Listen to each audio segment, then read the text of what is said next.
G'day, guys, and welcome to another episode of Comics to Movies and More. I am your host, Sean Keenan, and as always, I have Stephen here with me as well. Today, we don't have a guest, but we're going to talk about everything that's going on both within Comics to Movies and also Stephen's printing business or his comic business as well. So want to give you guys all a catch up on all the projects we've done this year, which is crazy.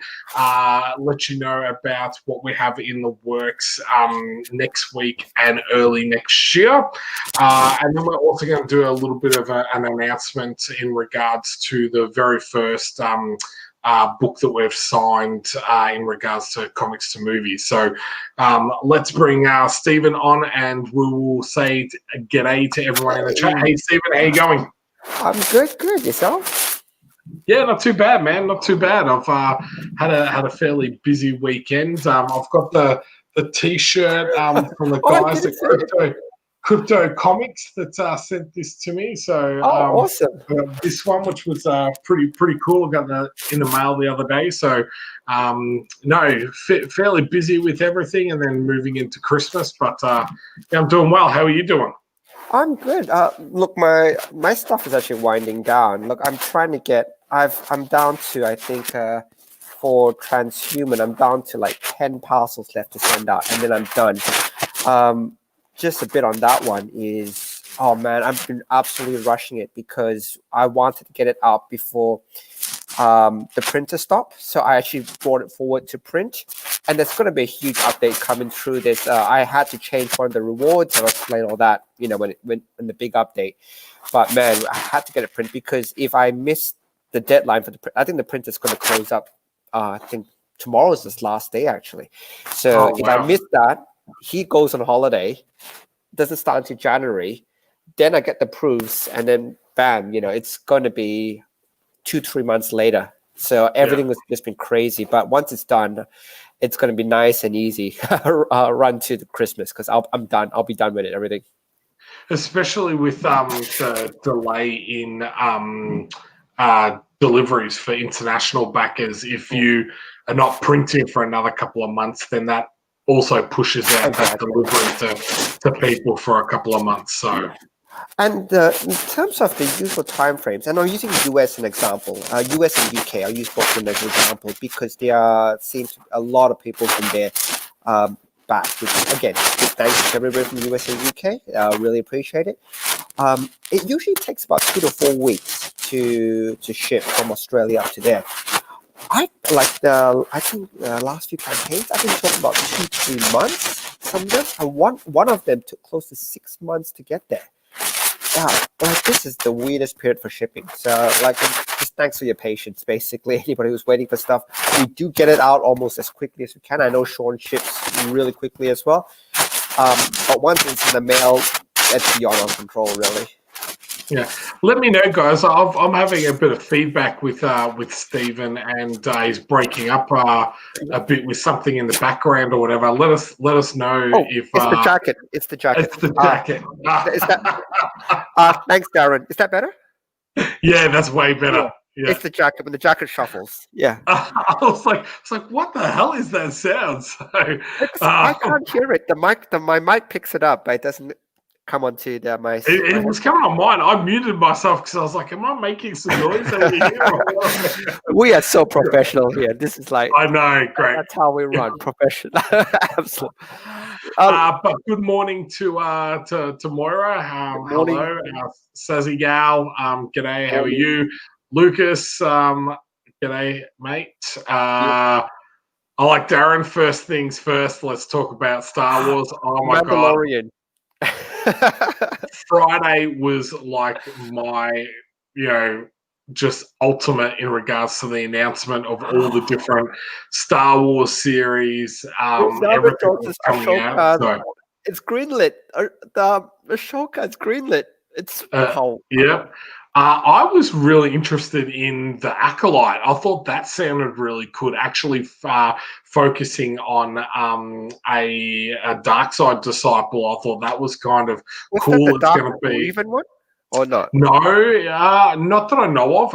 Actually, I shouldn't say no because I don't know. It's supposed to be at the end of the High Yeah. Republic era, so that could be a story that they're doing. But my understanding, it's actually a female-led story. So I'm kind of hoping that they take from the expanded universe and maybe use Darth Talon. So even though she was set in the future, if they kind of did one on her in the past, that'd be kind of cool because she's badass, sexy, all of that. So, but even the Marvel side, how much stuff did they bring out? The Loki trailer, the what else was there? The not Captain America, Winter Soldier. Winter Soldier, Falcon. It's Captain America. You know, it is Captain America. Yep. But man, it's just been dropping. Like I can't. 2021. Let's stop 2020. Let's just. Oh no! Then they've got Willow, Indiana Jones 5. Then on top of that, they had the director Patty Jenkins. That did Wonder Woman. She's going to do a Rogue Squadron, and she's really passionate about that because I didn't realize, but her father was actually a fighter pilot. So she was like, I've been itching to tell her, what do they call a dogfight style movie, but nothing had kind of stood out to her. So and Wonder Woman was fantastic. So I'm very excited to see what she brings to the table. So yes, I didn't forget my hat, Moira. I've got about 100 sitting there. I just thought it's very hot here tonight. I don't know if it's hot where you guys are, but I am absolutely boiling in my my cinema room tonight. So I thought I would forego the hat. So yes. Then I'm guessing we're all talking about Star Wars. We've got yes. Best Star Wars, one final Indiana Jones movie, yes. But interesting to see how they tie that off Indiana Jones. So whether they actually, kill him off, or whether he just walks away in the sunset, or what kind of happens with Indiana Jones. I'm kind of intrigued to see what happens with that one. So. I know. Whatever. I'm really looking forward to it. It's just so much really awesome content coming out. It was Christmas. It was basically it really was Christmas for me. It was and then everything all at once. And then the other thing that kind of got pushed to the total side on top of all the new content is the fact that Disney Plus is going to have an extra channel on it called Star. And that's going to have all of the Fox movies. So it's going to require an adult login or a PIN code or something like that. But it's going to have Alien, Terminator, Deadpool, Logan. So all your R-rated, movies. RoboCop. RoboCop, is that part of? No, Predator. Predator? One of them that's whatever's owned by Fox. So yeah, on top of that, I was like, wow, that's kind of be cool, and that's coming to Australia as one of the main launches as well in 2021. So that's massive as well. So I know. Although, look, it'll be let's write off 2020, but 2021 will be really good. I think it'll be really fantastic. I was feeling I didn't buy shares before all the announcements. Their share price has skyrocketed.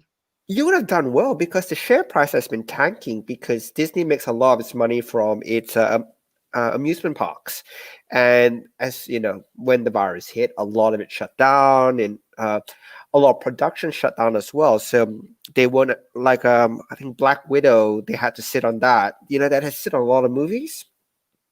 And when you sit on movies, unfortunately, you're still paying for them. It's just that you're not getting any money back for it. So they were in a bad place. And then, man, I don't do well. We should have invested. We should have invested before investment day. Too late now. But what we wanted to start off, we're going to talk about the movie Hercules. But before we did Yeah. that, and the reason why I picked that movie is it ties into an announcement that we have later in the show.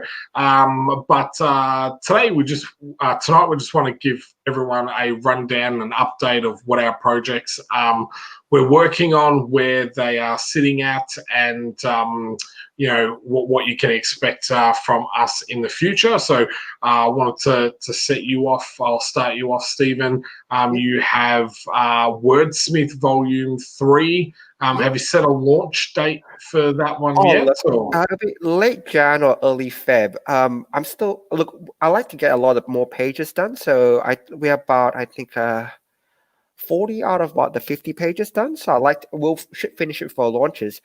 I just finished up this video, so I haven't put the narration and all the rest of it on. But yeah, no, have a play for it. It's a really short video, so it's about a minute. Perfect. And then I'll chuck the pre-launch link in the comments after that as well.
Nice. Oh, thank you. So, look, it's still in pre-launch, and thank you for sharing the links. So, look, it's actually one of my favorite series. The other big news is Wordsmith Volume 1 made the New South Wales Premier Reading Challenge. So, for people outside of Australia, thank you.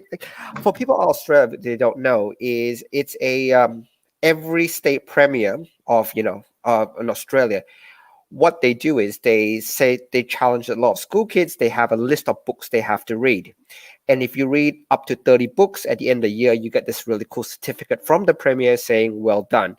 And it builds. So, for example, if you do it 5 years in a row, or you do it throughout your entire primary school year, by the if you reach, I think, just before high school, you get like a platinum certificate. It's really, really cool.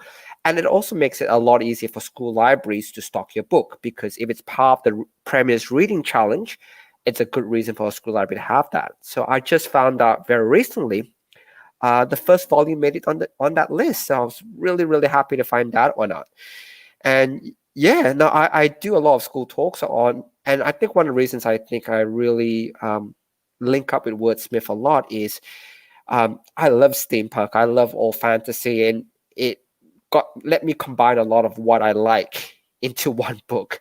And in terms of the feedback I get, it's probably one of the ones I get from a lot of school kids who actually do really enjoy the book. If you ever saw Wordsmith Volume 2, there's actually a lot of there's a librarian feedback from it. So a lot of librarians do write into me, and I love it. I love the fact that I know kids are reading it.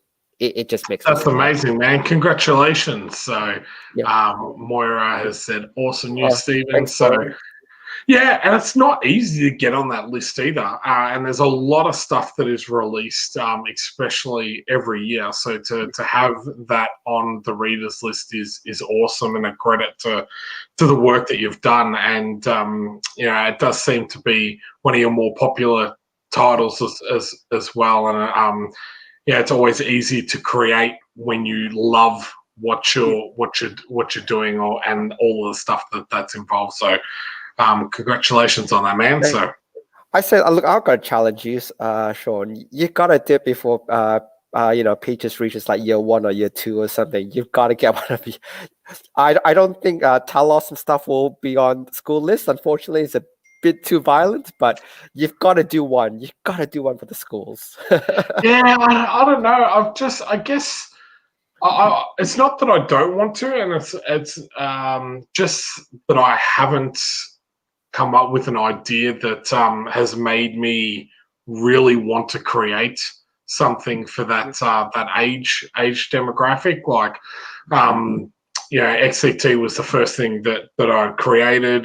Talos was something that I was really passionate about, and something that I wanted to do. And then even our series Terra Olympus is still probably more for that high school age type of thing. So I don't know. I just haven't found something that I'm really again passionate about, that I'm like, okay, I have to tell that story, and that would fit that younger audience. I get into trouble all the time for showing my daughter stuff that's probably well beyond her years. But yeah, I don't know. I think it's something that I would love to do in the future. And XCT is in starting to get into a few high school libraries. So I got into one just recently in Mernda, which is where I near where I grew up. So I got into that library, which is kind of cool. So yeah. Peaches loves unicorns, Moira. So maybe I could do a unicorn story. My God, I've watched all 8 seasons of My Little Pony on Netflix with my little girl. So Have you seen the movie yet? Oh, there's a movie? No, please don't tell me that. No. Oh man, look, I've seen the movie. I've got a daughter too. I've seen the movie as well. You have to, Right. you have to. But the thing about this, quick aside, My Little Pony actually has a really big world building element to it. Have you noticed? It's incredible. It's And like very clever how it moves from one season to another to yeah, kind of expand that. I'm like, wow, this is actually it's intense. The lore it's behind it's intense. yeah, I can understand why so many people actually and older people actually like it. Now it's actually a lot more thought out and a lot more. I guess I just probably never paid much attention to it, so I didn't really think that there was much involved with it, and it's actually got a large lore behind it. It's very well thought out. It's got very good morals to the story, which is what I always try and get Peaches to watch. That was one thing that I kind of got frustrated about with a lot of the early 2000 shows, cartoon shows, is that didn't really have a moral to the story. It was like, got to catch them all, or got to be the best. You got to, fight, battle each other, and that type of stuff. That I don't know, just didn't seem to have that moral behind each episode type of thing, which is, My Little Pony does. God, are we really talking about My Little Pony? So moving on from My Little Pony, This is next week. totally different from My Little Pony, by the way. What we're going to show next, totally uh, different. well, moving on from that, next week we both have a brand new Kickstarter launching. So, but before that, I just want to give a quick update on XCT Infinity and Talos of Sparta. XCT Infinity, we've got all of the thumb pages for the rest of the pages left. I'm literally waiting for the inks, which I should hopefully get before Christmas, which is the deadline. Then over Christmas, I've got our colorist Wilson doing the colors, and then I will pass them on to Stephen to letter. and should be ready to go to print late January, early February, which is on track for our March release, which is fantastic. Tell Us the Sparta. I don't know why it's taken so long, but it's been a couple of weeks and we're still waiting for the funds of Tell Us the Sparta. So, but Brad has almost finished all the pages on that, and there's only 6 more pages left to color on that one, and letter. So we're actually quite ahead of schedule on that one, which is fantastic. But as of next Saturday, we have a new Kickstarter launching, which is for an R-rated audience, so totally not going to get into too many schools or anything like that. But super excited about this one, Fractured Shards. It's a cyberpunk dystopian detective series. We've co-created it with Dan Furigel, who's the actor out of Spartacus. We'll be doing a live launch at 11 a.m. Australian Eastern Standard Time. And we're super excited to be launching that with Dan. And we've got a trailer, so if you haven't seen it, I have been posting it around in a few places yesterday, but if you haven't seen it, I'm going to play it now, and then I'll share our pre-launch page as well.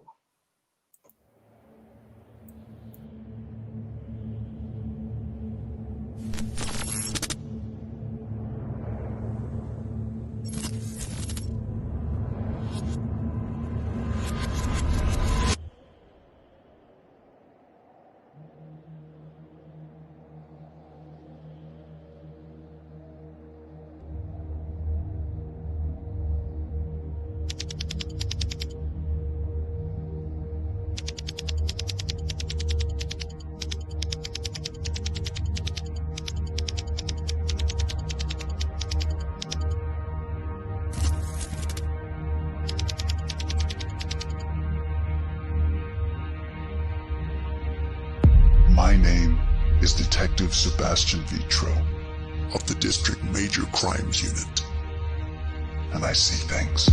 Where are we going? Horrible things. You'll see.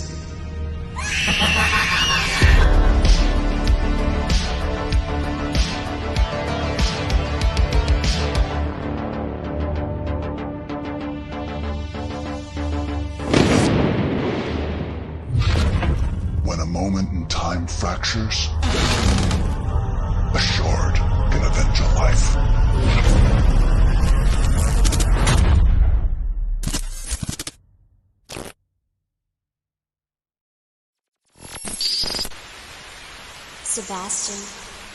Sebastian.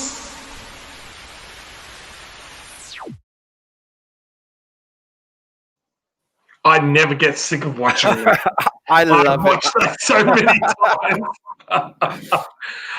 It's been great. We've gotten some really great feedback on that. So for people that don't know, Dan's brothers and sisters actually got together and did that video with him because he's at home at the moment here in Australia visiting family and friends. So I was super impressed with that because you sent across one that I thought was pretty good, Stephen.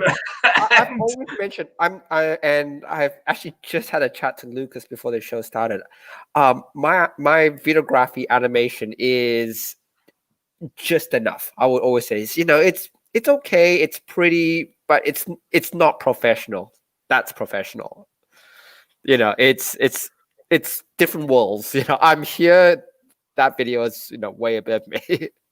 Yeah, it was funny because I wasn't sure like what I was going to expect when he's like, "Oh, let me do the video. I want this and I want this to move," and we'll try to explain to him like to do that kind of stuff, like how much that costs, and it's not the most easiest of process. It's like, I'll just get my brother to do it, and I was like, okay, it's not as easy as just getting a family member just to jump in and do it. And then he sends that back to us, and I was just like, Stephen, Did you see the video that Dan just sent? I've got that's ridiculous.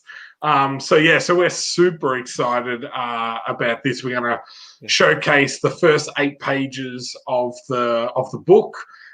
We've got some amazing experience rewards. Some very clever one. I have to give props to my wife who came up with one of the rewards, and we'll talk about that on the launch. I think we'll put Dan on the spot and we'll talk about how we came up with one of the rewards. So, but if you are available on Saturday, we would love you to join us. You'll have an opportunity to ask any questions, both to Steve and myself and to Dan as well. You'll be able to ask about the series. You'll be able to ask us anything about the Kickstarter if there's any questions that you have. There'll be a bunch of signed items and more. So was there anything else you wanted to add on that one? I can give a little bit sneak peek into the story itself. Not so much the story, but the process behind it. So there's a certain scene where Dan's character, he wakes up and he's in boxers, and Dan's like, what's he doing in boxers? I sleep nude. Get rid of it. Boxers gone. So he's actually a lot more game than I thought he would be. It was like we were trying to between me and Sean, we was going, okay, look, we'll be careful what we do, we don't want to cross too many lines. Exactly. And he was going, boxers, get rid of them, gone. No. I'm so glad that we've got a group chat between the three of us, because it was getting a little bit awkward at times where I'm like, Dan's actually asking this, and I'm like, I wonder if Stephen's thinking that, going, is he sure really wanting, Dan's boxes off, or is it, is that something he's really asking? But no, I've been really excited about this project because Dan's been so hands-on with this project. He's very passionate about it, and again, when he sent back that video and showed us exactly, what he was thinking and what he has in store for this series, I really think people are going to enjoy this. It's something very different to what either of us have done, and I look forward to talking about that more on Saturday, less than a week. Just one last point, just back on the process itself as well. When you do actually get the chance to read it, I'm really hoping when you do read it, it'll knock your socks off. Pay attention to a lot of the details. So what Dan was trying to do in Dory, this is just one part of the story. So there's a lot of seeds that gets dropped all along Volume 1. And even within Volume 1, you pick stuff up about, oh, wait, why is that screen showing that and that person's doing that? So a lot of it, look, full credit to Dan, you just pay attention. That's the only thing I'll say is look at each panel and pay attention, because if you think there's a reason for something to be there, there probably is. Like Dan was that type of attention to detail. Every character has a purpose, and every twist and every almost every panel will have something. That's all. That's the last thing I mentioned. And when it does launch, we'll give you a bit more clues to watch out for. But it's a really different process to work through. But somebody was that detailed, and I loved it. I thought it was fantastic. Yeah, I like Darren said, creative Stephen actually did that banner up far longer before we realised how this was going to. The warning label is mine. So the warning label. Warning label. That one was a little bit. I could have a bit more fun with that, because I was thinking, oh, should I not write this? And after working with Dan, it's like, you know what? He'll have a laugh out of this. So I had fun with the warning label. Yeah, the one thing that I will say is that it's been a little bit difficult in regards to how we market this and what we show in regards to this, because there is again a lot of nudity. It is going to be for mature audiences, and how we even displayed that on the Kickstarter page, type of thing, because people do sometimes look at their phone at work, or will be on the computer at work. We wanted to make sure that people were able to look through everything, and then it was safe safe for those work environments. So that's been, the real challenge I've found with this one. And God, I don't know how many times we've gone, Stephen, add this in, remove this, add in that. No, put that back in. Oh no, change that. So No, it wasn't that. That part wasn't. I didn't mind too much. It was more that needs to be censored. No, it doesn't. We should censor that. No, it's not going to get censored. I go. I'm easy in a way, but you guys have to pick. That was the one that scared me the most. Because I know a small story on the side, and I know we'll get to Hercules very soon. I actually shared out a link, and I think on the link I wrote, "This is for mature audiences. There's violence, nudity," and basically what happened was, I won't go to specifics, but that whole link got nuked by Facebook. Facebook decided, you know what? No, anything from that website, no, it just nuked the whole thing, and we had to reapply to get it back. But yeah, algorithms actually work against you in this case. And you could only do that if you had a Facebook ad. There was like all these different restrictions about unblocking the website and everything like that, which was absolutely crazy. Man. So, but all it took was certain keywords. That's all it took. And I shouldn't say those same keywords in YouTube because they're owned by. I don't want to get this one nuked, but it was just certain keywords that were used, and they weren't even bad keywords. I think they were just looking in succession, because they were like, this, and this.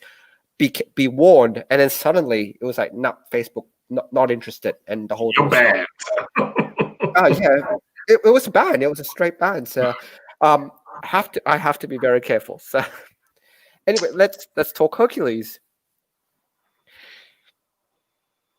So the reason why I picked Hercules was, and you'll find out after we talk about the movie, is because the announcement that we've got that about the new project that we've signed on for Comics to Movies, and Hercules is one of the main characters in that series. Surprise, surprise, Sean! Another mythology based series, but I picked this movie out of all the other different Hercules movies or mythology movies because this is one of the movies that I really enjoyed. I hadn't read the comic book series prior to watching this movie. If people don't know, this is based off a actual comic book series, but it was all about, Hercules actually not being a god and not he had done the labors that they talked about, but it got blown out of proportion, and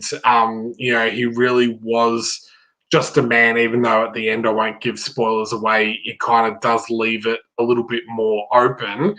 But I liked the fact that, he had all these group of people that helped him do all these labors, but people only talked about him.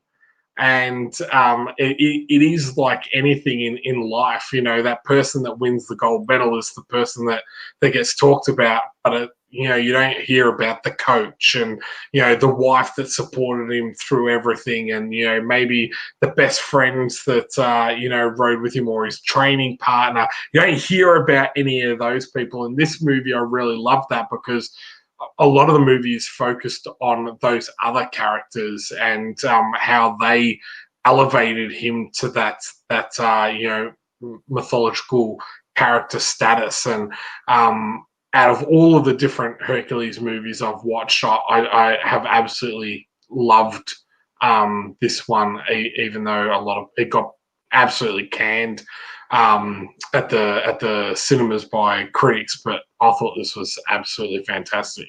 It was a box office success though, and I know it didn't get the reviews into the user reviews weren't too bad for it.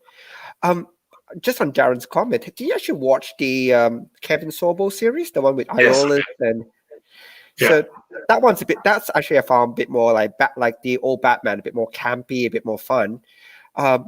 I never knew that. I'm actually reading this while we're talking. I never knew this was actually based off a graphic novel. It's Hercules, the Trachean Wars. Yeah, correct. Yeah, I never knew. Yeah, so is it? It's not by one of the big ones. Is it Lion Forge that did that series? I'm taking a publisher. look now. Probably should have known that. It doesn't even say on the Wikipedia page. Jim Wow. Steranko did it, so like for one of the covers. So Yeah, it was just a mini series. It wasn't a massive one, but yeah, there was some really nice covers on that series, and it was really good. So, but the movie itself, I felt like it was very good storytelling in regards to his redemption arc, yeah. and then the focus on all the different characters as well, and then it kind of let you make up your mind whether you thought he was just human or whether he was a demigod, which I also thought was great. Some people like everything explained, and this movie doesn't do that, and I thought that was actually quite clever and quite good writing in regards to letting the viewer make up their own mind. Oh, definitely. Look, I've got to watch it. I just didn't get a chance this week to source it out, but I have to watch it. You still haven't watched it? No, Come I on, haven't. man! I gave you a week. I know. It's on my list. It looks great. Look, I love the How rock can we talk movies. about a movie if you haven't even watched it? I know, it's bad. No, this week's been really crazy for me, so I'll just put my head down in shame. Moira, I'm gonna have a really bad go at him in a sec. So no, it's funny. I actually again have just watched this recently with my dad. We went through all the different mythology movies. So we watched both the Clash of the Titans, Wrath of the Titans. Showed him Immortals. I showed him the 200-300 movies. And then I showed him this one, and he really liked this one as well, because he was like, oh, it was not what he was expecting. It was just thought it was going to be like a big bash crash, action movie, where it was actually a lot more character. Yes, there was action scenes, but it was actually more character driven than solely just around the action of Hercules himself, which is not what you would expect when you see, Hercules as the main title. So it's better than the Scorpion King. I did watch the Scorpion King with The Rock as well, so I'm assuming it's a lot better than that. well, yeah, that's his first film, Yep. The Scorpion King. So when you go back, it's really bad. At the time, I didn't think it was that bad, but when you go back and watch it, you're like, man, this is horrible. And he's gotten considerably better at acting. The Rock, I actually really love him in the Fast and the Furious series. I think he's really good in that as well. So, but I thought he played this role really, really good as well. That tortured soul, and that broken character really well. So. Yep. So let's go on to your good news then. The 13th Labor. Yes. So I'm really excited about this. Yeah. I know the news, but I'm so excited as well. Okay, so in 2021, from February, we will be, haven't got the exact date yet, but we will be opening up the publishing wing to Comics2Movies to other creators to publish their work. So at the moment, we will only be accepting completed work. So if you've got a complete run, so a mini series or a graphic novel or something like that, we'll only be accepting those for the time being until we get much more established, and then after that we'll be taking pictures as well. But we're super excited to have signed our first mini series, which is called The 13th Labor. It is based on Hercules by David Gray, who is a American writer. So I'm just going to pull up the cover to show everyone. So this is the cover of the series, so called The 13th Labor. And I'm really excited to bring this book to everyone. So it's based on the story of Hercules and the 12 labors, which almost everyone would be familiar with. But this is a less familiar story of the greatest labor, a labor that rips Hercules thousands of years into the future, where his bloodline is at the end and the fate of Earth lies in the hands of his final descendants. So it's quite a mythology-based book, but will also be set in the future, which is kind of like my XCT series. So when I saw this, I was really excited because it was right up my alley. I felt like it would fit into the audience that I've already created as well from my point of view, as well as the artwork, and that is absolutely beautiful on this book. So the first 4 issues are 100% completed.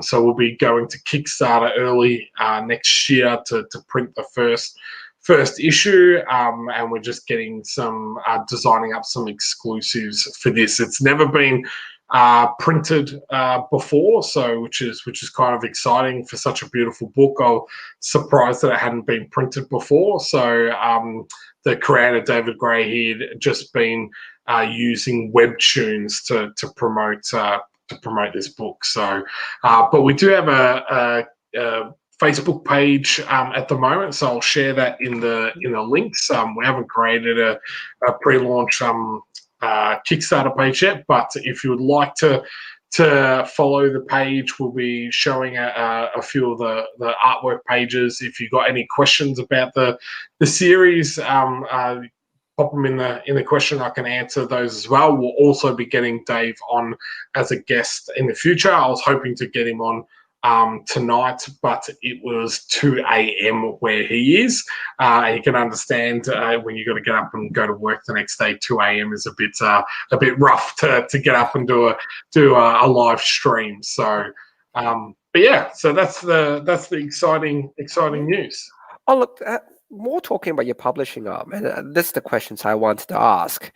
I know you're mentioning you're opening it up. What type? It looks like, and I know you're biased towards the legend stories, the Leonidas, Hercules.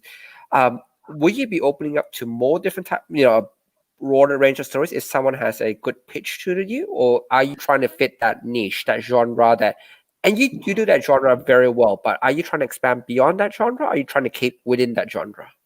No, so we're definitely wanting to expand past that genre. So, like we were talking before about a children's book or a young audience book, we would definitely be extremely interested in that genre. So that's probably one that I really would like to get into. But we don't want to discourage anyone from submitting, because I just want a good story. It doesn't, and good artwork. It doesn't necessarily have to be about a mythological character. This one, I actually reached out to David because I liked it myself, and I was actually I actually approached him in regards to signing on with Comics2Movies. But yeah, no, we're going to open it up to all genres. And let the floodgates open, and then we'll get back to people within 2 weeks. So that's our aim, that we'll look at their work, read through their work, and get back to them within 2 weeks to say, yes, this is something that we're interested in, or no, it's not. And I'll look, and you mentioned it, so I'll just paraphrase and just want to make sure that we're on the same page. Initially, I'm assuming it'll be completed work, so you actually need the art and colors. Lettering you can always do a bit later, and like a lot of the post production stuff, this SFX and touch ups and stuff you can bring. But as long as the work is 80% there, so you've got at least the completed pages, maybe 80% colored, at least something that you can demonstrate, hey, look, I've got a little bit more to go before it's finished. I would imagine that's like your phase 1, and then your phase Correct. 2 would be here are concept sketches, blah blah blah. Here's the first 5-10 pages done of a 30-page series or whatever. At least then you can see that skin in the game. And then I would imagine your phase 3 would be, hey, look, if you have a good pitch and you've got some, and you can convince me, that's your phase 3, which is basically come with a good idea, and if I like it, we can talk. But I would imagine you're moving down that type of pathway. Would that be a fair call? Or?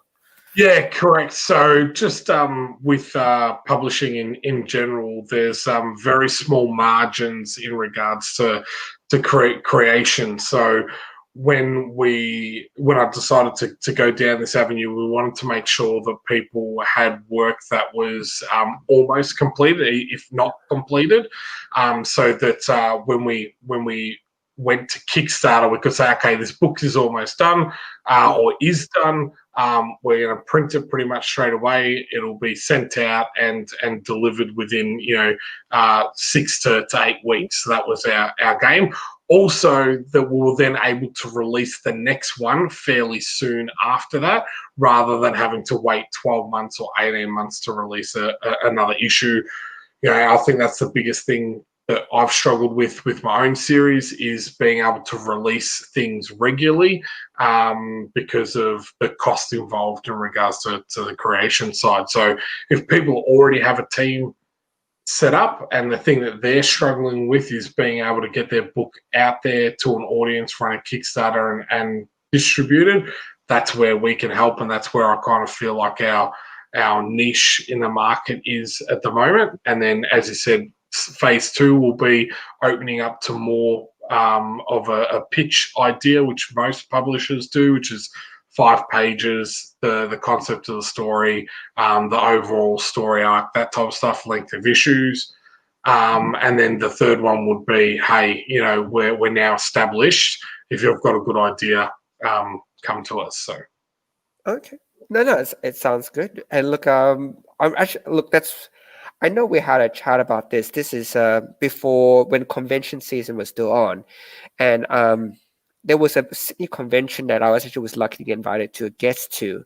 And one of the things, as part of being invited as a guest, I actually had to give reviews and feedback. If you remember this, Sean, this is it actually got cancelled because of the Sydney bushfires. This was back in January, when basically Sydney shut down and Victoria shut down as well because of the bushfires.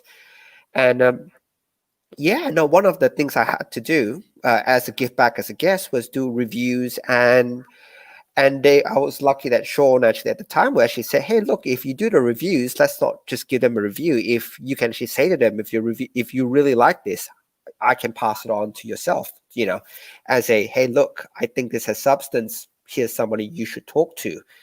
And I really like that, because I always think self-publishing is hard.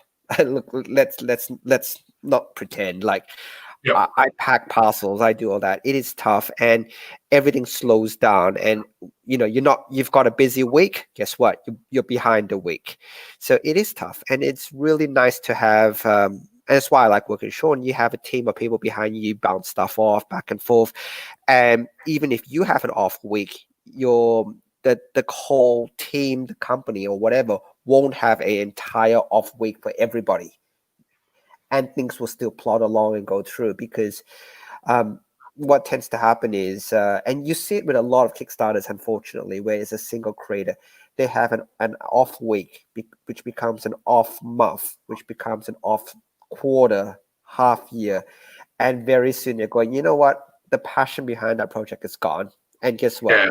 You're not getting it. I can't even. And you do read it, and it's actually really sad that this is something that was so passionate for them in the beginning, ends up being, I don't even want to touch it. And you see a lot of those creators, they work on different projects, but they won't come back to that one Kickstarter project or that one crowdfunding project which they promised, because it's just so painful for them. And creatively, they're going, I can't touch it. I can't do it. Yeah.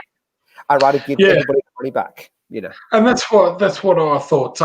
Being able to give back to the community that's helped me, reach some sort of success is really important. So, and I thought, we do shows like this. We do shows with people that necessarily are not in the comic book community, but they do support comic books and Kickstarters and that like that. And I want them to understand that if they have an idea and they want to create something, like Dan Furigal has never done something like this before, but coming to us and pitching an idea, we both were like, yep, this sounds cool. It was easy.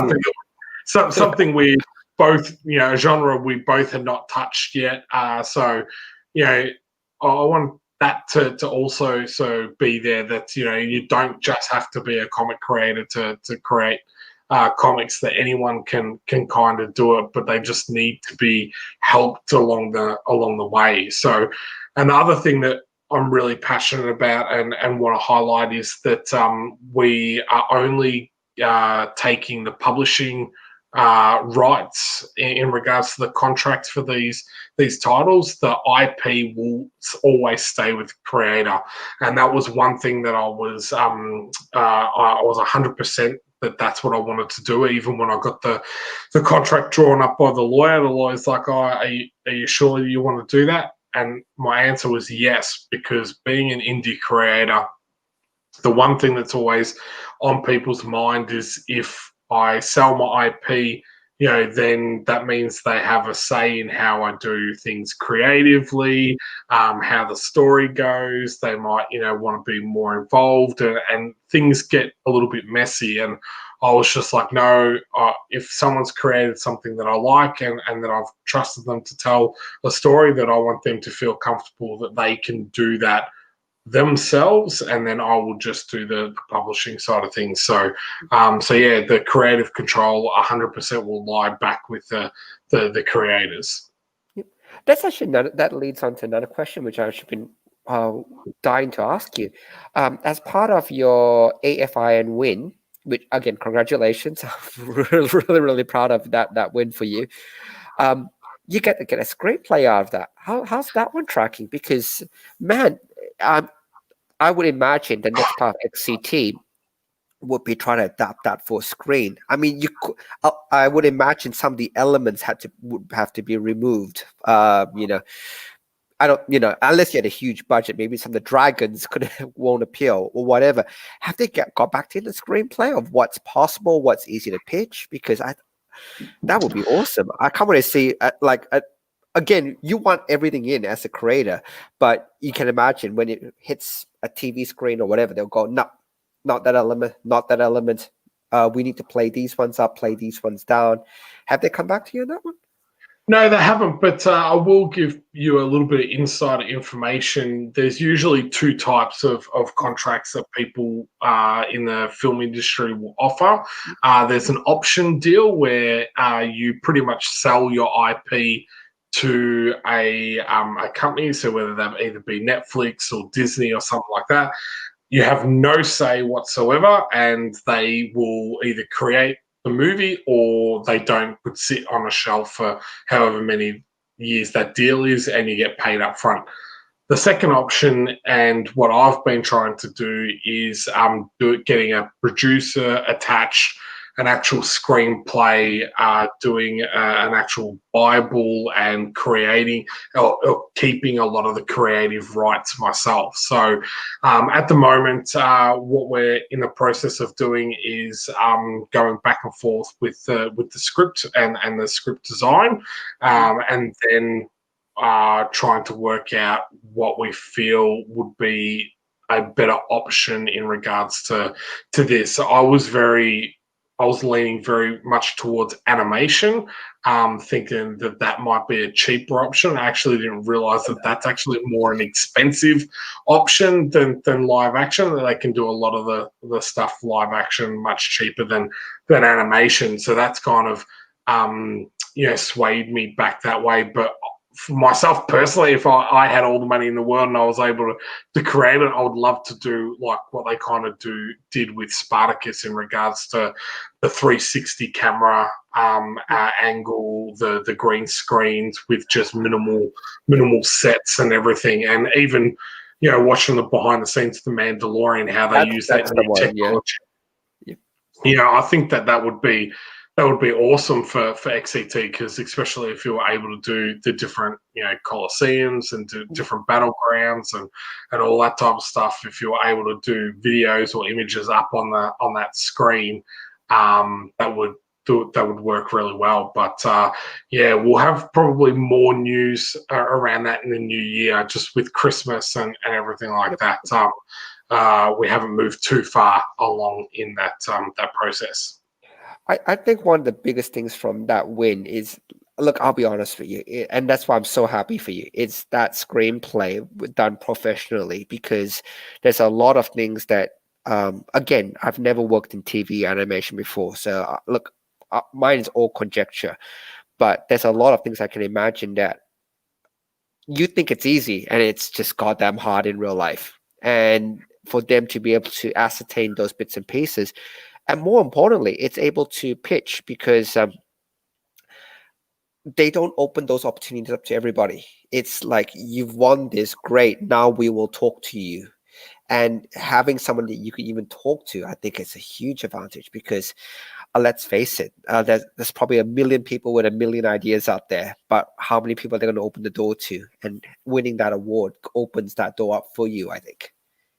Yeah, and that's the thing that's been really exciting, is that we've started to have a few inquiries. We've had a few more sales on the website, because the word just slowly gets out about those different things. But then on the flip side of that is that then opens doors that were definitely closed prior to that, which is in that film industry type field.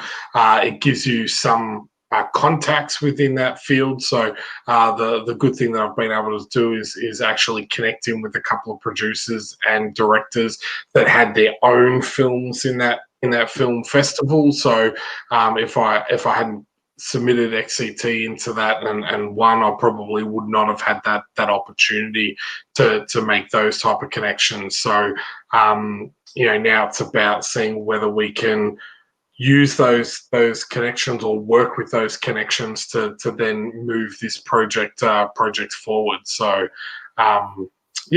very excited.